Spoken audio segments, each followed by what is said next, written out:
Салам радиосунда жаңылыктар.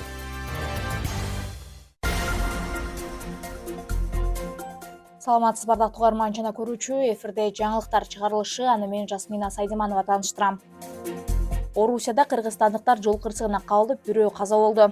Бул тууралуу Тышкы иштер министрлигинен билдиришти. Маалыматка ылайык, кырсык 30-ноябрдан 1-декабрга караган түнү саат 2:20 чамасында Россиянын Саратов облусунун Эршев шаары менен Азинки айылынын ортосундагы трассада катталган. Кырсыкка кабылган Toyota унасынын ичинде 8 кыргыз жараны болгон. Анын айдоочусу башкарууну жоготуп, жолдон чыгып кеткен. Натыйжада жүргүнчүлөрдүн бири 27 жаштагы кыргызстандык ошол жерден каза болгон. 5 жаран Энгель шаардык клиникалык ооруканасына жеткирилген. 29 жаштагы айдоочусу оор абалда жандандыруу бөлүмүндө жатат.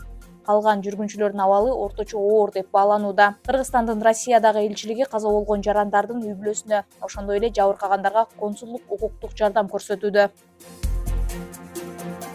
Баткенде документтери жок автоунаа башкарган 53 айдоочу аныкталды. Баткен облусунун жол кыймылынын коопсуздугун камсыздоо бөлүмүнүн кызматкерлери 26-ноябрдан 1-декабрга чейин 886 жол эрежесин бузуу фактыларын аныктады. Алардын ичинен тийиштүү документтери жок транспорт каражаттарын башкаруу 53, мас абалында автотранспорт каражаттарын башкаруу 16, белгиленген ылдамдыктан ашуун 127, мыйзамсыз терезелерин караңгылатуу 2, башка жол эрежесин бузуу фактылары 688. Ар кандай жол эрежесин бузгандыгы үчүн 75 автоунаа убактылуу токтотуучу айып короо жайына токтотулган.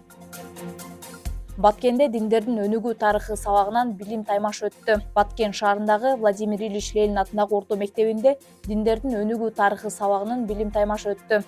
Бул тууралуу Баткен облустук казыятынан кабарлашты. Билим таймашына мектеп администрациясы жана мугалимдер, ошондой эле 9-класстардан турган 4 команда катышып, ар бир команда диндердин тарыхы, алардын өнүгүү жолдору, дүйнөдөгү негизги диндердин ишенимдери боюнча суроолорго жооп беришти. Таймаштын жыйынтыгында 1-орунду 9-А классы, 2-орунду 9-Г классы, 3-орунду 9-Б классы камсыздады. Катышуучуларга иш-чаранын демилгечиси Фуркат Авлёев тарабынан акчалай сыйлыктар, китептер жана дипломдор тапшырылды.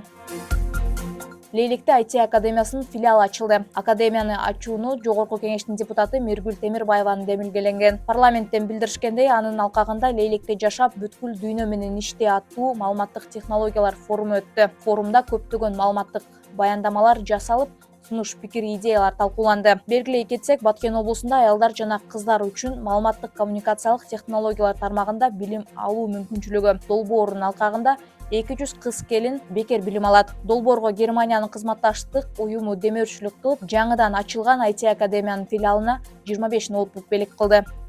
Күндүн маанилүү чыгарылыштары мына ушулар болду. Кийинки эфирден амандашканча саламыңыз түз болсун.